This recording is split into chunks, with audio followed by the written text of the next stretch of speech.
Good morning. For those of you who may have just joined, my name is Dawn Selak and I will be moderating today's webinar. Before our speakers begin, I'd like to run through a few logistics. All attendees, including any members of the press, are currently in listen-only mode. Following our speakers' remarks, we will open the webinar up to questions. The first questions will go to members of the press. Press, if you would like to ask a question, please use the raise your hand function in the control panel. Once we see your hand raised, we will call on you and unmute your line so you can ask your question. For all other participants, please type your question into the chat box if you would like to ask a question. We will address audience questions after press questions. Finally, this webinar is being recorded, and we will send a link to registrants after the webinar. You can also find the video in the coming days on ACEEE's YouTube page. Now, I would like to introduce our first speaker. Ronald Denson Jr., who goes by JR, conducts analysis and research on the health and environmental benefits of energy efficiency investments in the United States. His work supports policymakers, advocates, and ACEEE programs in their consideration of energy efficiency policies and programs that can be used to address issues of health and equity in communities across the nation. I would now like to turn it over to JR, who will run through some of the key findings of our new report, the Nexus, exemplary programs that save energy and improve health. Great. Thank you very much, Don. I appreciate that. So we'll go ahead and jump right in here.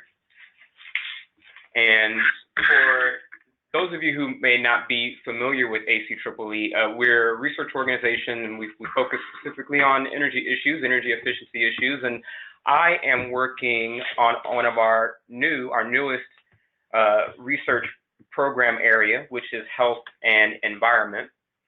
And speaking of health and environment, that brings us to why we're all here today. We're looking at the indoor environment.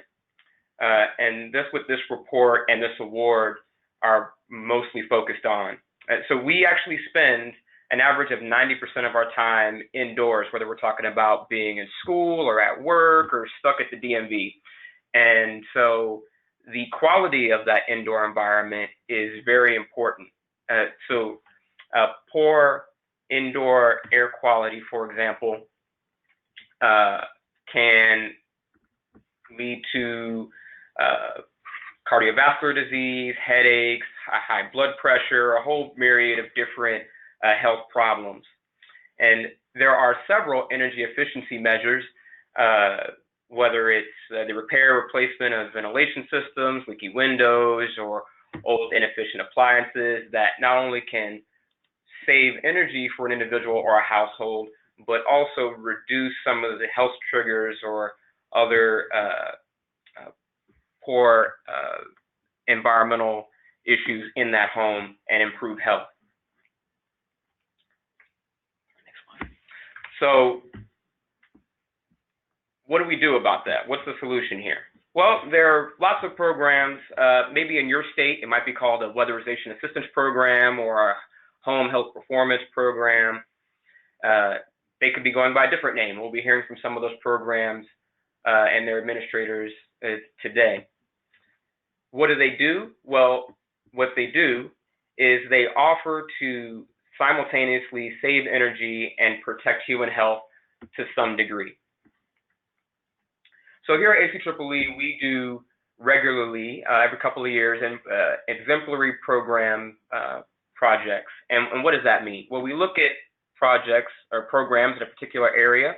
In this case, this is the first ever exemplary program award for programs doing work at the intersection of health and energy. And so when we do these, what we do is we recruit an expert panel. In this case, it was an expert panel of public health professionals and energy efficiency professionals to help us put together a set of metrics to assess these programs by, as well as a nomination form to learn more about these programs, what they're doing, their common and best practices. And what we discovered is these programs are really all over. So this map that you see here is a demonstration of the locations of the programs that were nominated. There were 49 total nominations that we received, and this is representative of where those came from. Now, this is not an exhaustive list of every one of these nominated type programs in the country. You can see here there's a link on the bottom to a directory of more programs that we've learned about since the closing of the nomination process. When the expert panel got together and they were thinking about some of the most important things to look for, these 7 elements stood out. How broad is the program's reach? How easy is it to do this program in other places? How sustainable is the program's funding model where it is? Are they doing anything different or innovative in their program? What kind of impacts is this program having in terms of health and energy? And how does it affect its sector in a long-term way? So we're 5 key takeaways that I'll highlight before we get to the awardees and their time to share about their individual programs. The first is residential. Most of the programs, 80%, were either specifically focused on the residential sector or in addition to the residential sector, whether it was in addition to commercial or industrial. 2, most of the programs were doing some kind of pre-intervention assessment or audit, whether it was an energy audit or a home health assessment.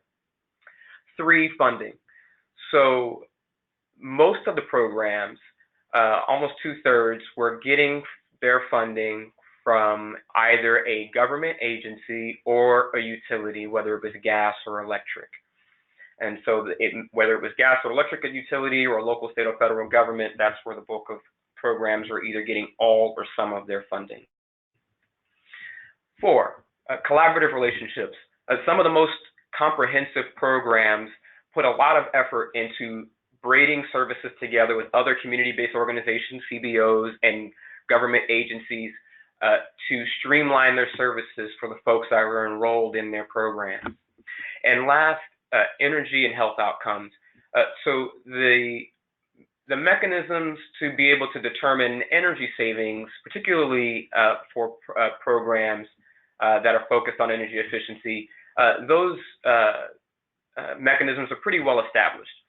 The ability to do so for the health outcomes is not as developed as the process for determining energy savings.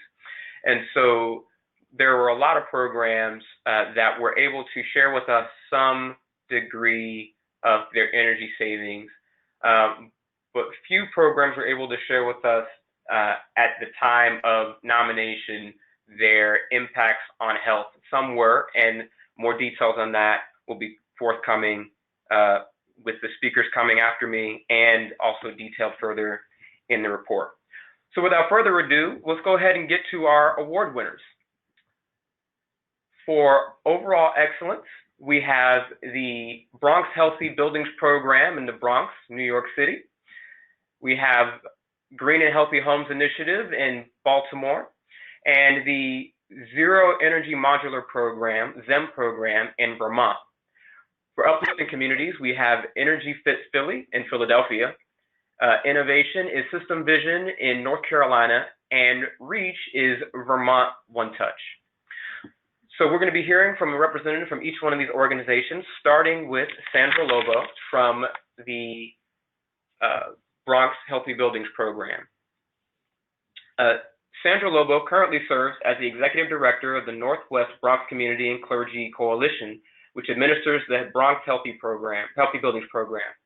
She has nearly 20 years of experience around organizational and leadership development and building diverse cross-sector stakeholder partnerships grounded in anti-racist and restorative justice framework.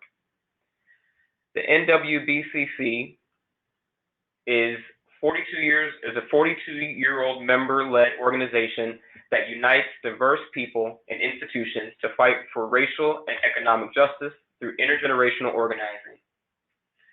The NWBCCC organizes around health justice, energy democracy, school-to-prison pipeline, equitable economic development, and safe, affordable housing within racial justice and economic democracy framework.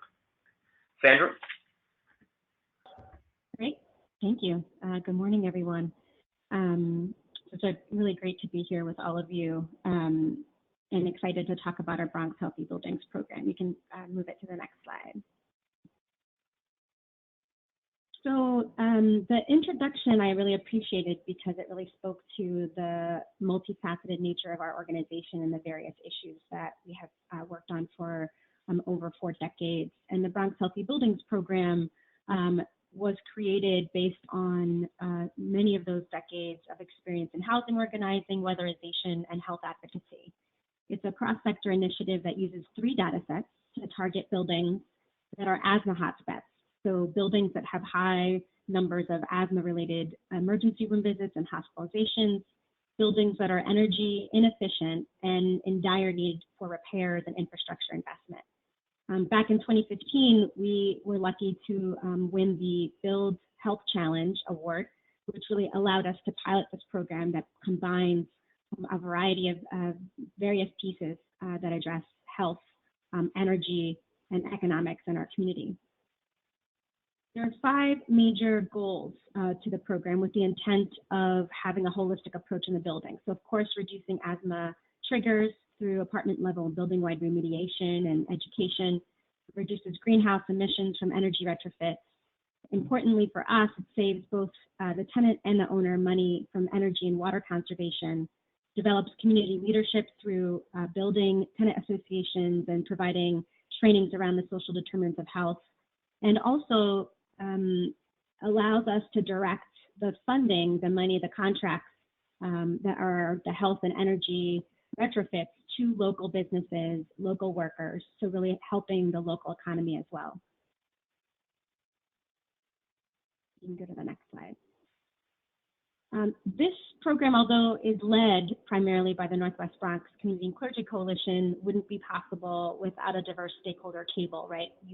It's very multifaceted. It has lots of different ways in which we're trying to build health and energy efficiency in our community. And so as you can see, we have a variety of partners that have helped design this program, that help direct this program and problem solve and implement the program. So you'll see we have city different departments. We have academic institutions like MIT Community Innovators Lab that help bring research analysis to the program. We have elected officials that support the program and help advocate for it, as well as health systems.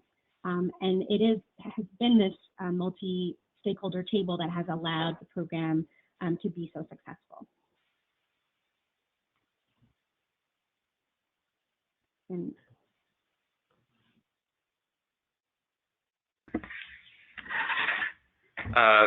Great. Thank you very much, Sandra, for your comments. Next will be Ruth Ann Norton. Ruth Ann Norton, President and CEO of the Green and Healthy Homes Initiative, leads GHHI's work in over 30 U.S. cities. GHHI uses housing as a platform for improved health, economic, and social outcomes. She has led the development of numerous action plans, including GHHI's National Strategic Plan to End Lead Poisoning, and craft numerous policy initiatives with a focus on advancing the role of the Medicaid, energy efficiency, education, and philanthropic sectors as investors in healthy housing. An economist by training, Ms. Norton led GHHI to establish its cost-benefit analysis practice to demonstrate the business case for scaling interventions that create healthy, safe, and energy-efficient housing. Ruth Ann? Thank you so much. Let's go to the slides and talk about the program. I want to thank ACAAA and congratulate the other partners on the phone and appreciate our collective work to advance the intersection of health and energy so that we improve the trajectory of children and being able to get them to the classroom healthy and ready to learn, and to care for our seniors and families in communities throughout our country. GHHI has a long history of working in community to find best practices and lift them to policy. Our major programs around energy and health link the health care clinics and classrooms to referrals to our home environment, where we provide extensive, comprehensive energy and health assessments, coupled with the assessment and support plans for families and their health impacts. And through this work, we've been able to start to bend the arc of how Medicaid and hospital community benefit players, benefit investments, can become players in helping to fund the advancement of healthy, safe, and energy efficient housing. And I'm here today in Maine to meet with Senator Collins that shows the benefit of having the data that our program and others have established in healthcare outcomes by looking at patient data in order to prove the benefits of improved indoor air quality. We are teamed up with the EPA right now, working throughout the country to see providers and Medicaid managed care organizations to pay for interventions that improve energy, health, and safety in housing. And so our focus of work has been on improving those environmental health factors as an augment and a support to improve energy efficiency, so that we can not only improve the health outcomes, but stabilize families in housing that they can afford. I want to go to the next slide. So this is a little bit of our history of where we have grown from being starting originally by 9 parents whose children were poisoned by lead in Baltimore City to becoming selected as an EPA leadership program on asthma and helping to lead the effort to eliminate lead poisoning, but most of all really looking to use data as a way to improve health, to convince a new sector of investment in energy efficiency. So if you want to go to the next slide.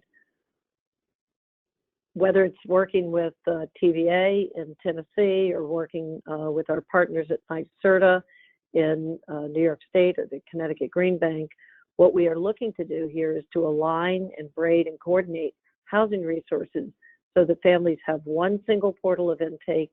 They can look at one scope of work to improve health, safety, and energy together, and to be able to have sustainable outcomes and shared payment from what budgets benefit, but most of all to provide a pathway for families' benefits.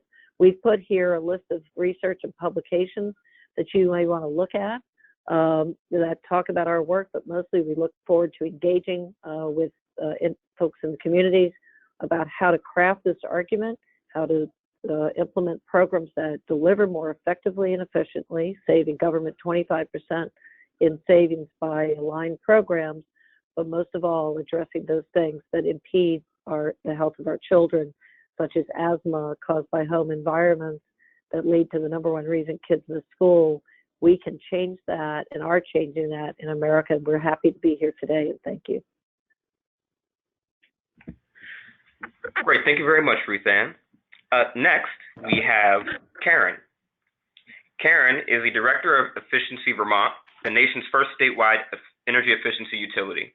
Through Karen's leadership since 2017, Efficiency Vermont has continued to be at the forefront of advancing national standards in energy efficiency practice. Previously, Karen served as Vermont Energy Investment Corporation's first Director of Transportation Efficiency, where she led the department towards national recognition for policy and program projects that have ranged from the creation of Drive Electric Vermont, an online resource for people considering buying or leasing electric vehicles, to advocacy of electric school bus fleets. Karen? Thank you, JR, and we're really honored to receive this award. We're also delighted to share our story about Zero Energy Modular Homes, or ZEM homes. ZEMs are a new type of home that puts the health of the residents first, and they also save a lot of energy. These homes improve the physical, mental, and financial health of their residents. ZEM homes are more than affordable housing. They are affordable living. As an energy efficiency utility, Efficiency Vermont starts with the energy characteristics of these factory-built homes. Powered by clean energy from rooftop PV, they have battery storage options. These all-electric homes feature high levels of insulation and air sealing, heat pumps, and balanced ventilation. The ventilation provides the superior indoor air quality, which is the key to the health values. The air quality also comes from the materials and finishes, which are all low or no VOC with no added urea formaldehyde anywhere in the home. The battery storage option can store the solar energy, and if the resident doesn't use the energy, they can receive utility credits for it. Now, your local utility programs may vary. ZEMs are designed to take advantage of natural light. Heat pumps keep the homes warm in winter and cool in summer. Storable solar energy offers energy security, even during severe weather events and power outages. Next slide. The ZEM program is structured so that buyers have access to low-interest, long-term financing, allowing low and moderate income families to build equity through home ownership. Because they hold their value, ZEMs provide opportunities for their owners to build equity. With lower operating costs and improved indoor air quality, ZEM homeowners have reduced energy burdens and less stress and anxiety than living in low-quality, non-durable housing. Some ZEM homeowners have told us that they're less dependent on their medical oxygen, and they even feel more active than in their old home. These buildings combine the societal benefits from improved health and equity building with the environmental benefits from no fossil fuel use. ZEM homeowners don't require housing and health-related government subsidies, such as no fuel assistance, no weatherization assistance, and much reduced number of visits to the doctor, lost work and school days, and lower use of prescriptions. And finally, there are the local economic development benefits. Requiring only warehouse space, ZEM factories are fast to put up. They are a great strategy for making community, economic, and societal improvements. There are now more than 80 ZEM homes in Vermont with around 200 residents, and there is an established ZEM factory. The energy, health, and micro and macroeconomic benefits of zero-energy modular homes helps make them, we believe, an exemplary programs that save energy and improve health. ZEM homes are not about offering a new concept for affordable housing. They are about providing truly affordable living. We look forward to your questions and opportunities to scale and replicate this model. Thank you. Thank you very much, Karen. Before we go to the next speaker, I just want to remind the audience that if you have any questions for a specific presenter, please feel free to go ahead and put your questions in the chat box, and we'll be sure to ask those questions aloud for the speakers at the end, or we can pass them along for you if we happen to run out of time. Our next speaker is Steve Luxton. Steve is the Executive Director of Energy Coordinating Agency, ECA, which operates EnergyFIT Philly. Prior to this role, he directed ECA's conservation program and oversaw the implementation of ECA's weatherization and EnergyFIT programs, ensuring that ECA met and exceeded contractual obligations for quality. Mr. Luxton first joined ECA as a resident building science expert and expert trainer. He also managed programs for CMC Energy for 15 years. Finally, as a Building Performance Institute credential instructor, BPI, Steve has trained thousands of individuals in the art and science of home comfort. Steve? Thank you, JR. Good morning, everybody, and congratulations to my co-panelists. This is a tremendous honor for my agency to receive this honor from ACEEE. ECA is a 34-year-old mission-driven nonprofit agency that is nestled in one of the poorest neighborhoods in Philadelphia. Unfortunately, poverty is one of Philadelphia's most enduring problems. About 25% of our population is at or below the poverty line, unfortunately. We have 331,000 row homes. And a row home, for those of you that aren't quite familiar with it, is basically a rectangular square box with a flat roof. And it's that design that has enabled the home to be very affordable and manageable for folks to live in through the decades. It also presents problems, particularly to the low-income population, that have created some serious problems with health conditions inside the home. The average age of a row home is 82 years old, which means that it has lead paint in it. It more than likely will have asbestos in it. And with the flat roof, unfortunately, the problem with that type of a system is that it can leak, and it's difficult to repair it. And unfortunately, when repairs are done, particularly for folks that don't have the budget to properly replace the roof, many Band-Aids, generations of Band-Aids, unfortunately, and that leads to uncontrolled moisture intrusion. And that moisture intrusion generally is dealt with in the home. Unfortunately, it's not eliminated. And that's where we run into a great many of the respiratory, particularly asthma and allergies in the home, particularly affecting the children in the home. About 37% of Philadelphia's children under the age of 18 live below the federal poverty level, which in Philly is about $19,337. So the EnergyFIT Philly program is really, for me, it's a fulfillment. 25 years in this business, and achieving deep energy savings is always a goal. But when we leave a home with indoor environmental problems, indoor air quality problems, in my opinion, the job is not done for obvious reasons. And we came up with the concept of EnergyFIT Philly, where we would deal with a block at a time. Typically in Philly, there's blocks are 1/10 of a mile, and there's about 20 houses on each side. Very compact, very efficient housing. So that would enable us to actually do about 40 houses with this block concept. Once we braided our funding, which included federal money, DOE, LIHEAP, through the WAP program. We also leveraged our utility funding through Philadelphia Gas Works. And in addition to private funds as well, and a city fund, a housing trust fund, enabled us to do significant home repair. And we would generally start from the roof and work our way down. And we did try innovative materials. We are now using materials that 10 years ago were either cost prohibitive or just simply weren't really recognized as energy saving measures.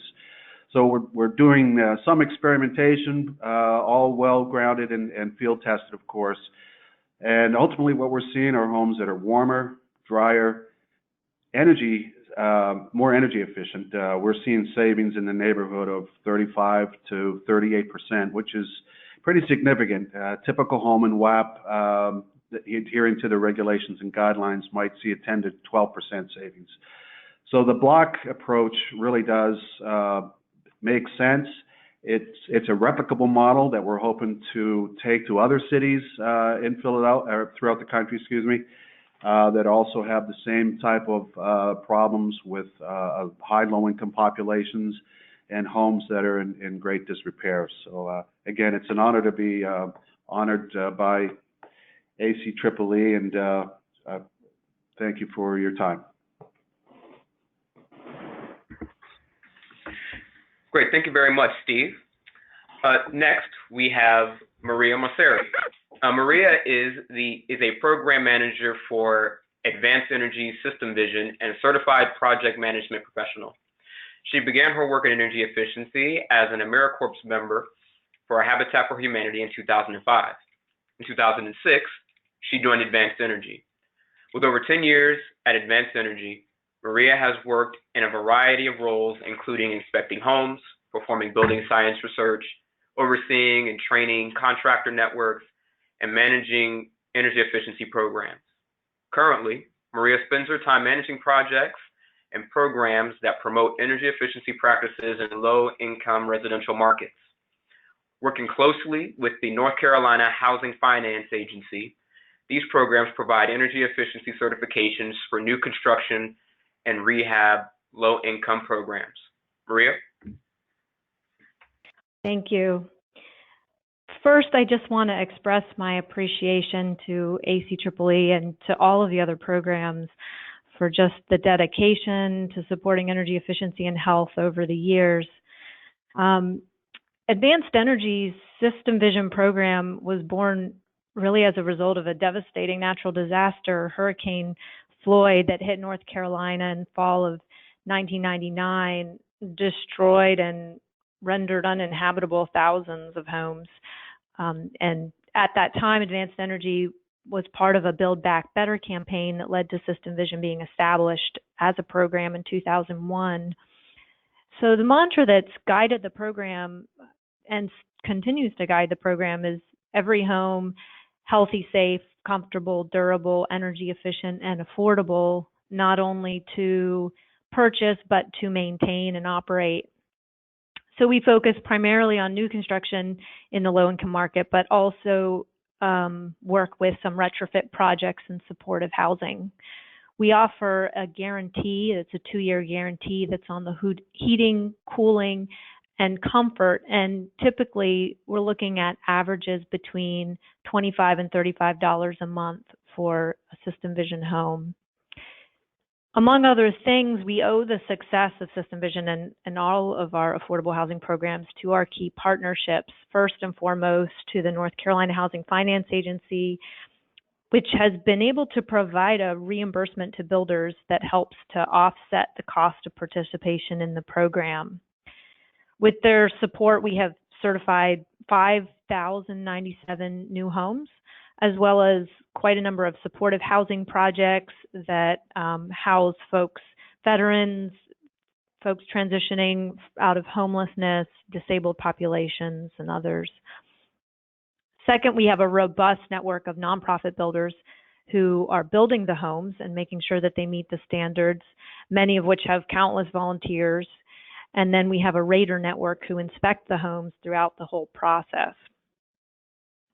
And just briefly, a few thoughts about where we're heading. We would love to be able to expand the program outside of North Carolina. But we're also looking at taking what we've learned from these programs and applying it to other types of programs while continuing to address needs of low-income households.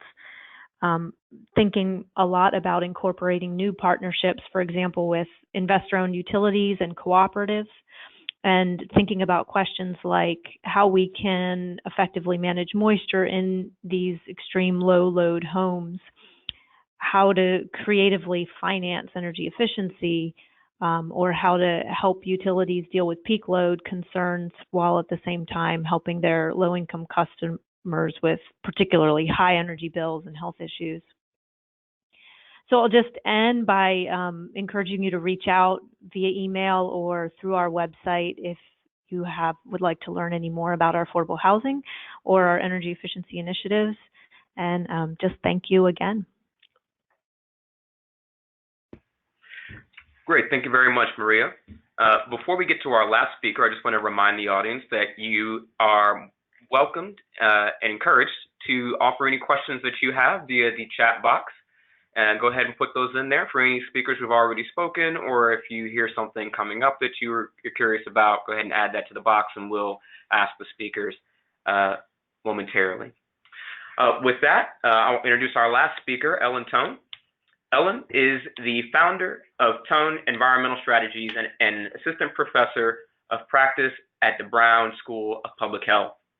Developer of the Vermont One Touch and One Touch approach, she has over 30 years of experience as an environmental health consultant and is nationally recognized expert in community-based environmental health threats, green and healthy housing, and indoor air quality.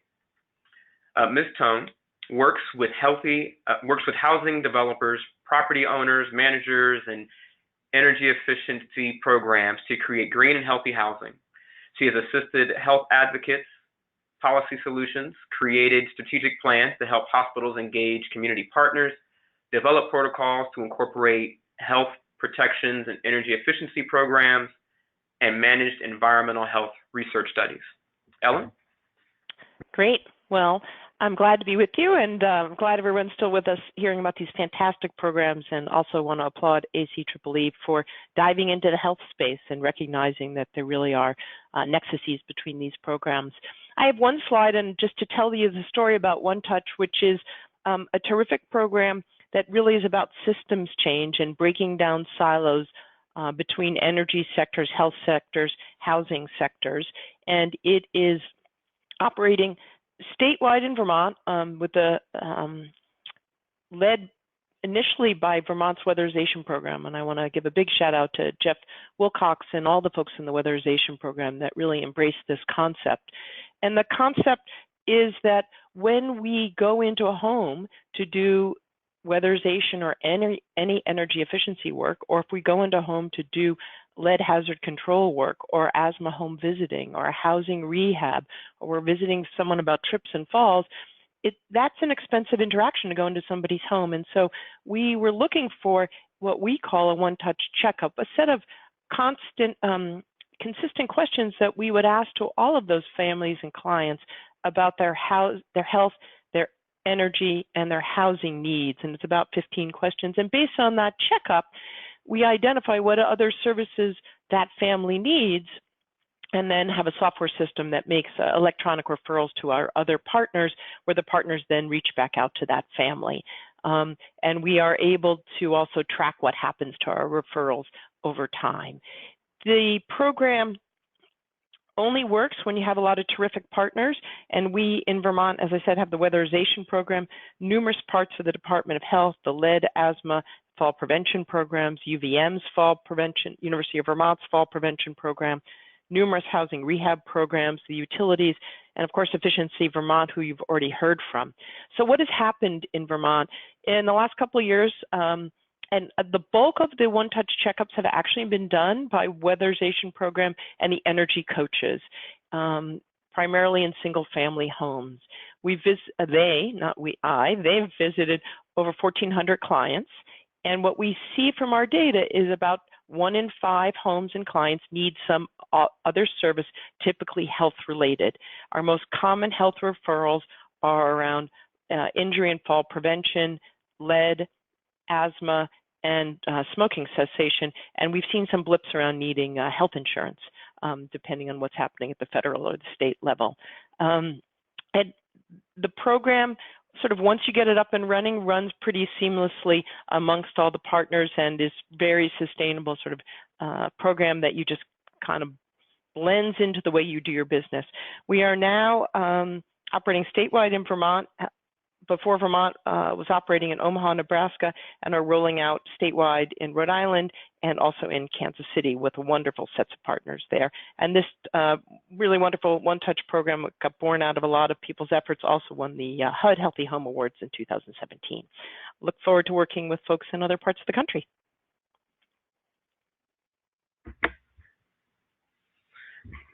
All right. Thank you very much, Ellen. So now what we're going to do is we're going to open it up for a time of questions. Again, if you have any questions for myself or any of the co-presenters about their respective programs, please feel free to go ahead and type those into the box, and we'll ask those as they come up. And so I'll go ahead and start us off to give some folks some time to get their creative juices flowing with their questions, and you can go ahead and keep those coming in. So this one I'll open up to anyone who's wants to go ahead and answer first for all the speakers. So inquiring minds would like to know, in terms of your health outcomes, what were you tracking, and what and how were you doing that? I'll jump in, JR. Can you hear me? Yes, if you can just identify yourself for our audience. Yep, sure. It's Ruth Ann Norton from Green and Healthy Homes. So we actually use Medicaid provided data on patient data, de-identified data, matched up with the cost of housing intervention around energy efficiency and weatherization, lead hazard control, and health measures for asthma reduction, fall prevention, and the like. And so we take an economic analysis approach on that to look at things such as reductions in emergency department visits, hospitalizations, utilization of urgent care, medication adherence.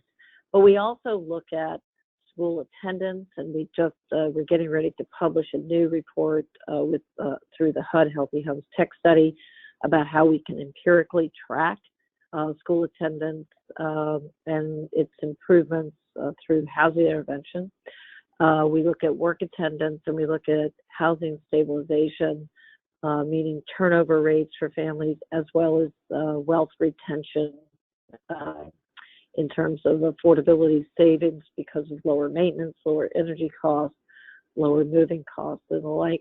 So we took this empirical approach, partially because what we are trying to create is a medical payment model, which has now been approved by the Center for Medicaid Services to utilize value-based purchasing to fund quality health outcomes, which can come through improvements of improving the envelope and weatherization of houses, improvements of indoor air quality, lowering lead hazards, asthma triggers, and the like.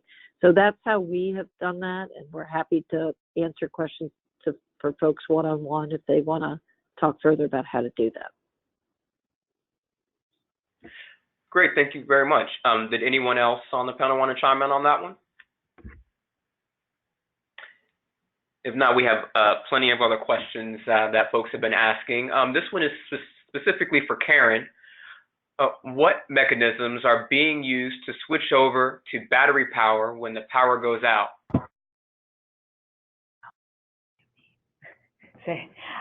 I'm turning over to one of my colleagues who's more technical on that. Is it with the utility? Yeah, so we have a partnership with our local utility, Green Mountain Power, who own and maintain many of these battery systems. And so they have some great behind the scenes algorithms that kick in to automatically disconnect the homes from the grid, switch over to kind of a microgrid, and utilize rooftop solar and battery storage to keep the home running for indefinitely, as long as there's enough sun to keep powering what's going on in the home overnight.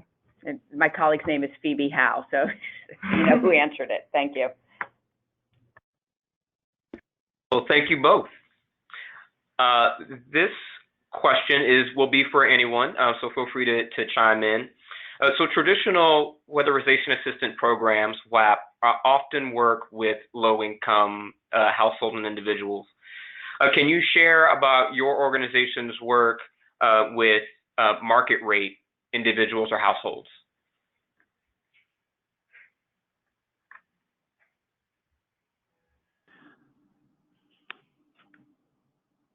This is Steve at ECA. Our agency provides approximately 1,500 audits a year, mostly to low income. About 95% of our base would be the low income population. We work primarily in the city of Philadelphia, and maybe not surprisingly, there isn't a tremendous amount of interest from the market rate. They generally need to be sparked with some type of incentive program, generally initiated by the utility, which is then driven by our Public Utility Commission to try to drive up electric savings. We have had a very, very successful long-term Act 129 program in Pennsylvania that has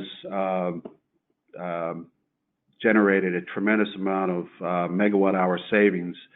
But from the individual person in Philadelphia, unfortunately, there isn't a lot of market rate work available for us. The suburbs, I'm sure that's a different story, but in the city, for some reason, aside from program subsidized folks, we don't do a lot of work.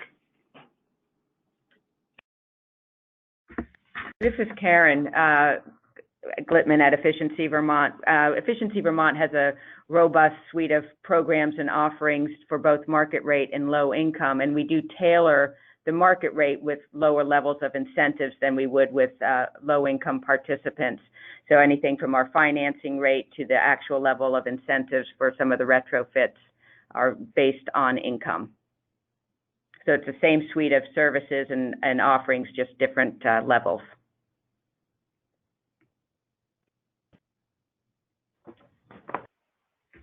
Great. Thank you both, Steve and Karen, for that. We've got a few more questions. This next one will be, this one's for you, Karen. Do you make a list of healthful indoor materials available? We do have a list of healthful indoor. There's actually a national list called I'm looking at another colleague, it's the Red List. The Red List that is available. And I think we have some others as well. So there are some national lists that we would make available. Great, thank you for that. I have another question. I believe this might be either for Maria or for Karen. It wasn't specified, but either both of you or someone else is free to try to answer this one. The question is, do your utility rates support or undermine energy conservation?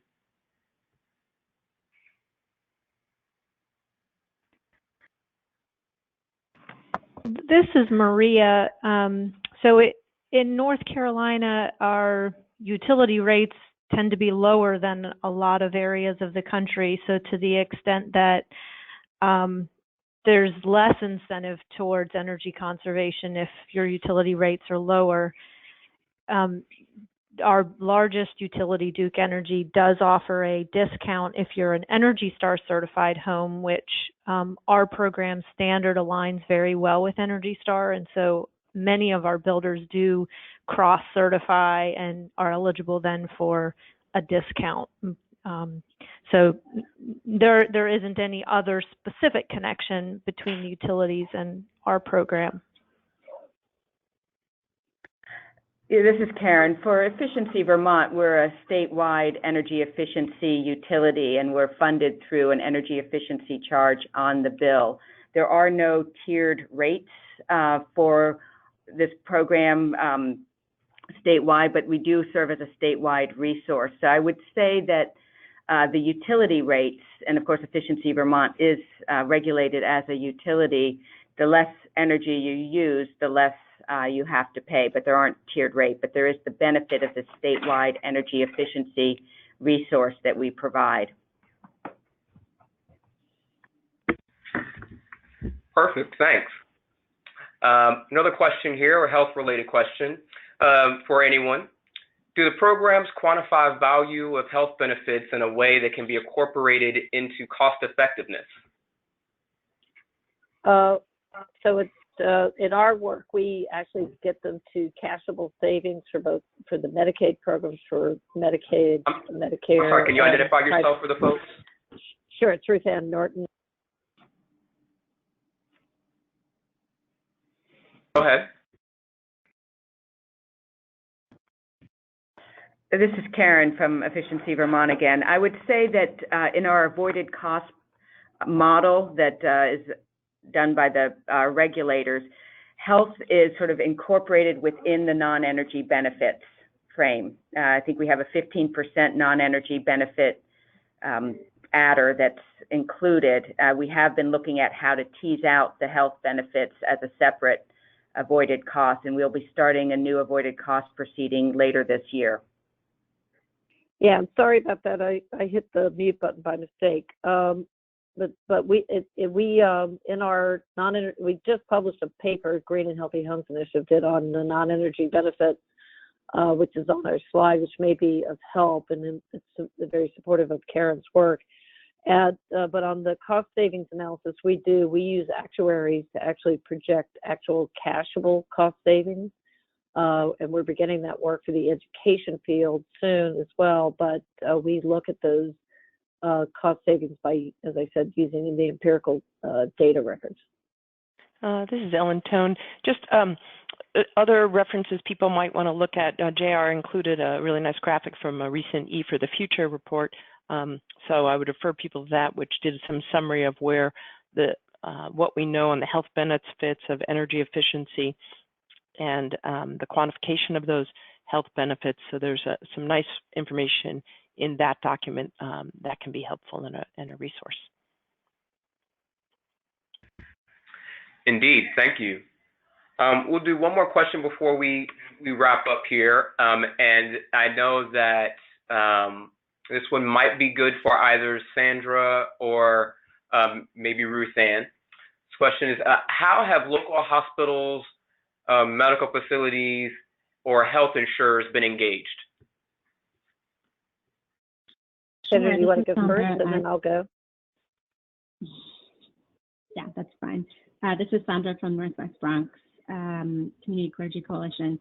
So the health system, local hospital has been a partner from the beginning. They've certainly provided us with emergency medical record data that has helped us determine asthma hotspot buildings. So they're unidentified data, patient data, as well as helping us with some of the analysis of that data. So I didn't mention before that we have a pretty robust evaluation process that looks at both the emergency room visits and the data across time, as well as looking at individual perceptions around health, as well as energy conservation over time. So the health provider has helped us to track and analyze some of that data.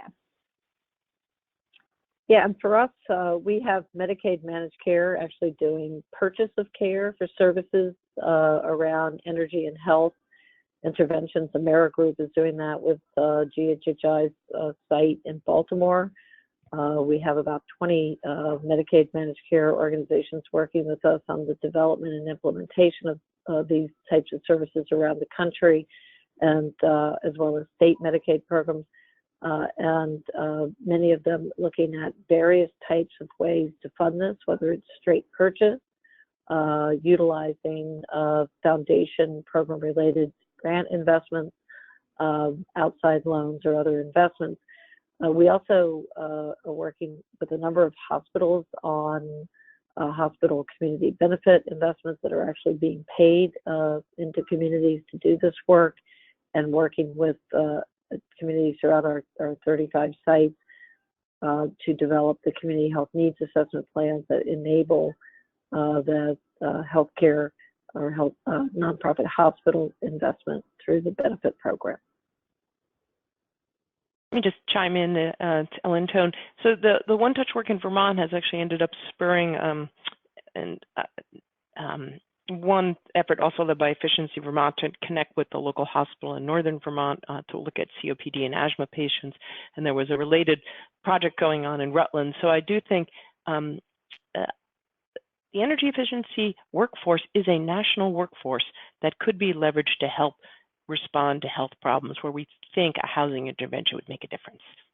And that's really the opportunity. And so I think that healthcare has been interested in our experience, understanding that that workforce exists, what it can do, and showing what we can see from the benefits of the way the work is currently done, and how you can kind of do a plus health piece.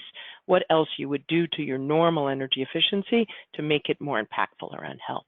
So, so certainly have seen some interest from a couple of healthcare providers in Vermont, and there, those are more dedicated studies where we're actually tracking health outcomes for the patients.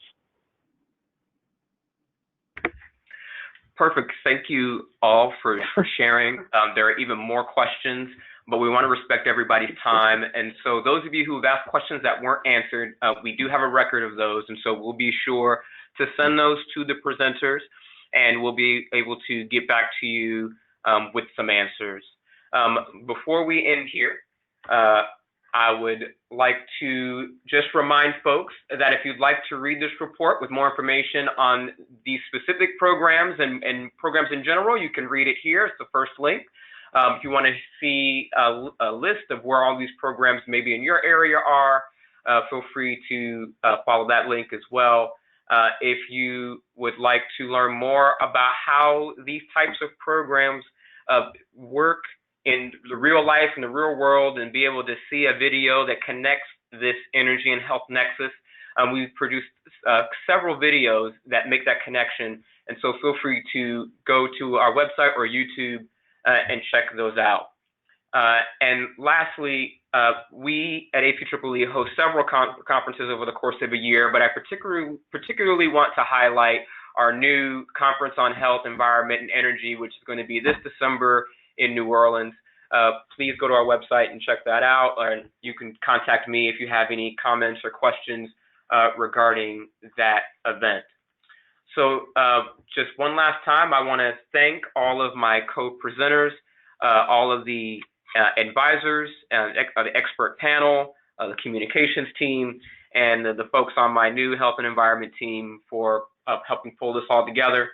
My contact information is here. Feel free to email or call at any time if you have any comments or questions about anything you've learned today. Thank you.